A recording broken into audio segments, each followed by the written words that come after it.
Alors voici 3 choses yi nga xamante ni ñoom ñoo lay empêcher nga mën a atteindre li nga xamante ni moom mooy say objectif ñoom ñoo lay empêcher te nga mën a réaliser li nga xamante ni moom mooy say objectif. Donc si tu t'es abonné à cette chaîne, c'est parce que tout simplement da nga bëgg a réussir dans le monde du business, notamment dans le business en ligne. Dans cette vidéo, je vais être vraiment très strict parce que 3 choses yu ma lay wax ni donc certainement bokk na ci habitude yi nga xamante ni da nga koy def et bàyyi ci xel peut-être, mais peut-être bokk na ci li nga xamante ni moom moo tax tu ne peux pas réaliser li nga xam mooy ses objectifs.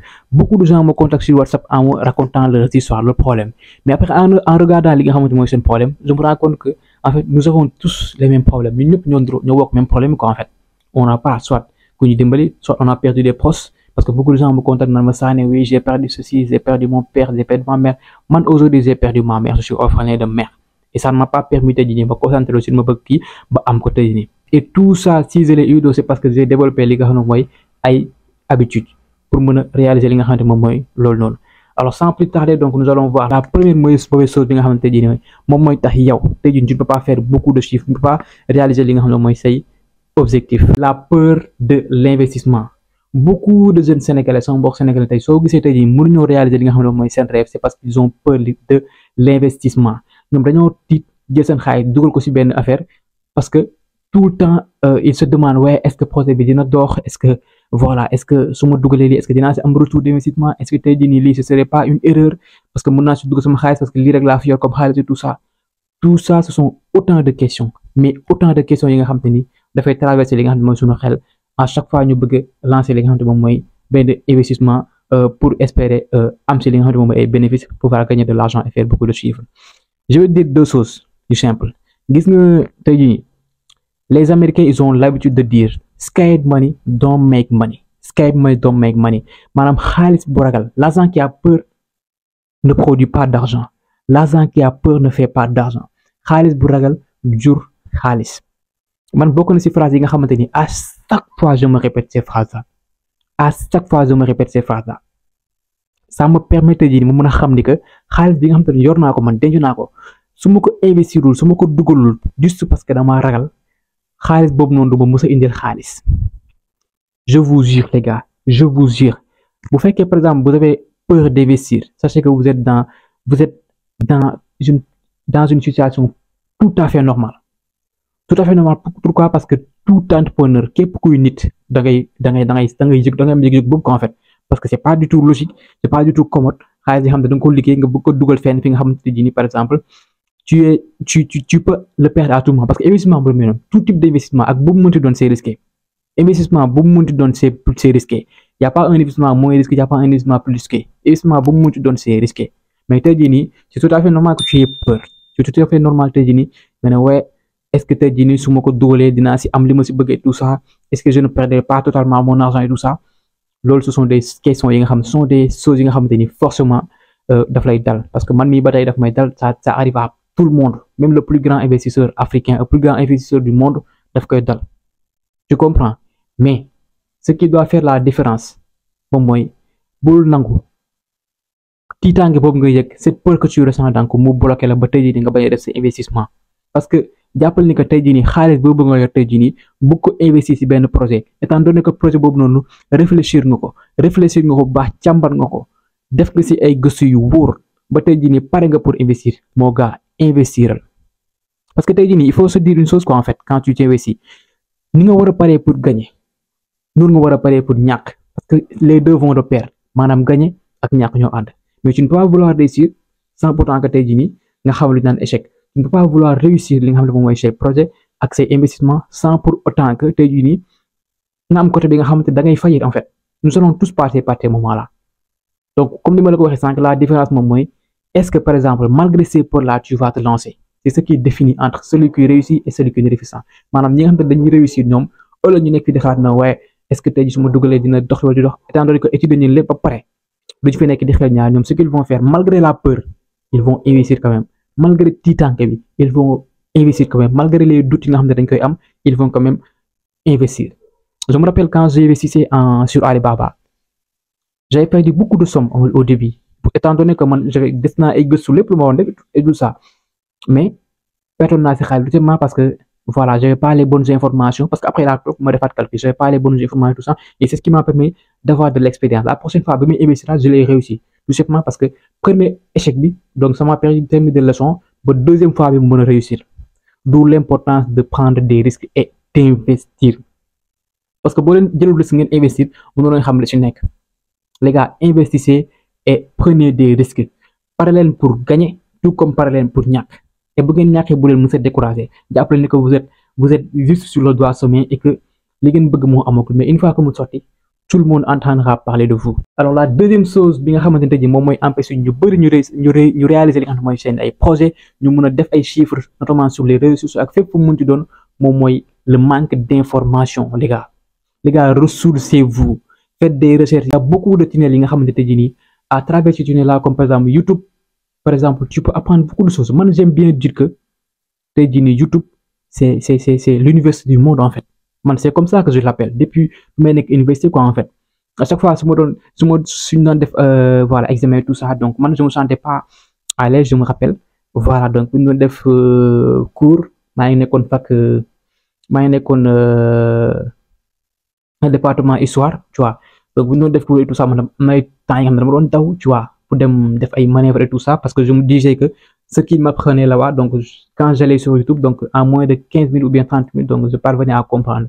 Mais ils nous passaient des fascicules, du n'importe quoi, en fait. Parce que je me considérais que YouTube, c'était l'université du monde. Et c'est aujourd'hui, grâce à YouTube, qu'aujourd'hui, par exemple, j'ai réussi à accumuler 80% des connaissances dans le monde du business en ligne. Et les 20% sont des choses que j'ai pratiquées et je les ai acquises. D'où l'importance de s'informer, les gars. Information, nous n'allons pas, à l'avenir, nous n'allons pas dans des guerres. Il y a des gens qui le disent. Nous n'allons pas dans des guerres, ce sont des guerres, voilà, géostratégiques ou quelque chose, bien des guerres militaires. Mais nous allons dans des guerres d'information, dans des guerres de données. Et celui qui n'a pas ces connaissances, celui qui ne s'informe pas, donc, sera le pied d'échelle pour les autres. Les gars, informez-vous. Si vous voulez, par exemple, avoir des connaissances sur la crypto-monnaie, vous pouvez aller sur YouTube, taper qu'est-ce que la crypto-monnaie. Si vous voulez avoir des compétences sur le business en ligne, par exemple, l'e-commerce, allez sur YouTube et taper, par exemple, comment faire du e-commerce étant en Afrique. Partout où vous êtes, il y a des centaines, il y a des milliers de vidéos là-dessus. Si vous voulez savoir comment paramétrer quelque chose, allez sur YouTube et faites des recherches. Si vous ne savez pas, allez sur ChatGPT, demandez des questions. En 2024, nous avons plein d'outils vraiment, c'est à notre disposition. J'aime bien dire que nous, génération, on a beaucoup de choses vraiment, qui ne permettent pas à générer minimum 100 000 francs par mois avec les réseaux sociaux. C'est parce que dans les chaque fois, dans mes messages, tout ça. Mais chaque fois, mais ils ne comprennent pas quoi en fait. C'est parce qu'ils ne s'informent pas. Parce que les gens, ils ont cette paresse d'informer ou dem def ay recherche paresse boobu ngay am di bañ a def recherche. Si tu savais loolu lan la yàqal, je vous jure chaque jour boo xëyee di nga dem gëstu nga dem YouTube nga gëstu en fait nga dem poser des questions à ChatGPT, à Google, nga def recherche nga concentré aussi li nga xamante ne moom mooy moo la yitteel. J'aime bien le dire souvent nee naa la affaire bi amul benn secret, juste benn recette la et la recette c'est quoi? 2 heures de temps par jour dans un domaine. 2 heures de temps par jour dans un domaine, ça peut te rendre excellent. Tu n'as pas besoin de beaucoup de compétences, juste 2 heures de temps par jour dans ce domaine. Essaye l'eau, s'il te plaît, essaye l'eau. Alors la dernière chose c'est ce qui empêche généralement donc sama mbokk jeunes yi sama mbokk sénégalais tey ñu commencé gagner li nga xam ne mooy xaalis notamment si internet ak fépp fu mu munti doon ak le business en ligne ak lépp fu mu munti doon, c'est le manque d'éducation financière. Maanaam amuñu yar ci xaalis. Les gars, vous savez ñun dañoo nekk malheureusement ci continent bi nga xamante ni wala ci dëkk boo xamante ni tey jii question xaalis dafa nekk sujet bu tabou. Léegi da ngay judd say parents wala ñu xamal la xaalis, tu vois, wala nga dem école wala ñu jàngal la xaalis, tu vois, duñ la ko jàngal parce que dañuy jàpp ni que voilà buñ la ko waxee donc da ngay teel a bëgg xaalis wala il demee noonu. Alors que xale bi une fois que mu am 13 ans 14 ans 15 ans rek war na mën a xam xaalis mokkal xaalis. Et xam xaalis nag attention, éducation financière c'est pas nga denc xaalis banque. Éducation financière c'est pas nga am liggéey. Éducation financière c'est pas tey jii di nga épargner. Éducation financière du loolu. Éducation financière ñaar moo ko tënk.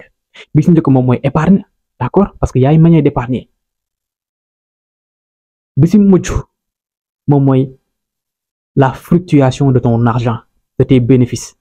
Maam tey jii nii ginnaaw bi nga épargner li nga xamante ne moom mooy sa xaalis naka ngay def tey jii nii ba mun a fructifier xaalis boobu noonu parce que xaalis boobu doo ko denc rek yem ko foofu loolu moo tax ma ne éducation financière nekkul denc xaalis kese éducation financière nekkul ay part d'action éducation nekkul loolu éducation nekkul nga denc xaalis kese parce que xaalis bi ngay denc noonu tey jii nii donc valeur bu am tey suba du amaat valeur boobu parce que actuellement nous sommes dans une grande inflation chaque jour inflation day am tu vois inflation day am donc du coup les prix augmentent tey jii loolu lañ jar 100 francs demain 200 lay jar 300 ba 500 tu vois donc le fait que nga jël sa xaalis di ko denc banque par exemple tey jii nii nga denc 1 million nga ne waaye bon fii ak par exemple 2026 voilà donc damay dajale rek mu amee dal ma jënd par exemple terrain bu jar 2 millions par exemple jàppale que fii ak 2 ans tey jii nii terrain bi nga yaakaaroon di nga ko jëndee 2 millions boo demee laajte 5 millions lañ lay wax tout simplement parce que inflation dafay am et y a beaucoup de choses yi nga xam te dafay changer parce que si monde boobu la ñu nekk actuellement ce sont des défis yi nga xamante ni tey jii nii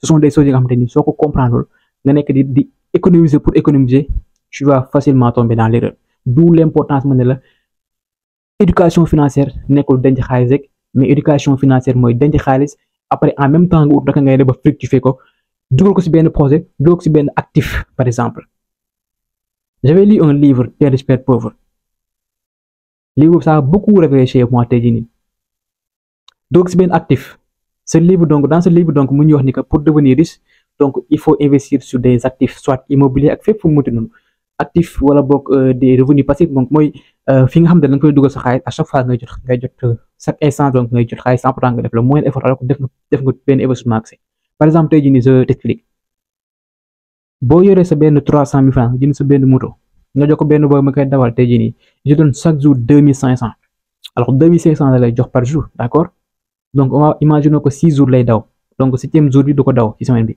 donc chaque semaine donc dina la verser environ ay je sais pas environ 20 000 francs côté noonu imagine chaque semaine nga am 20 000 francs par exemple imagine 4 semaines ñaata lay doon le mois en fait di doon 80 000 et quelques donc ça c'est des revenus passifs yi nga xam te ne danga koy am sans pourtant fournir le moyen effort alors que def nga sa investissement initial donc c'est ça l'éducation financière nga xam naka ngay dencee xaalis après xam par ngay dugal xaalis pour mu mun la indil loolu mooy mais tey jii denc xaalis ça ne sert à rien en fait parce que inflation dafay am.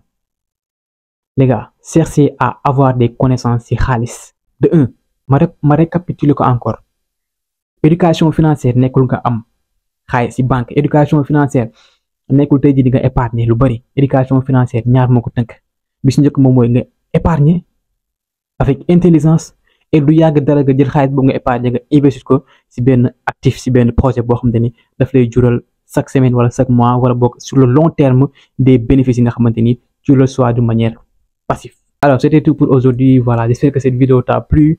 Alors si tu as resté jusqu'à la fin de cette vidéo, c'est parce que tu fais partie de ces rares personnes qui nga xamanteni lepp lu ñu démarrer dañ koy égaler et c'est déjà une très bonne chose. Donc voilà, si c'est ce genre de vidéo donc te plaît donc n'hésite pas à like vidéo bi, voilà, nga partager ko bu ko defee gars yi mën see jot et n'hésite surtout pas à me poser ta question au niveau des commentaires ou bien par exemple bu fekkee da nga am suggestion am benn type de vidéo bi nga bëgg ma def ko wax ma ko au niveau des commentaires. Pourquoi pas peut-être après cette vidéo donc ma def vidéo si loolu noonu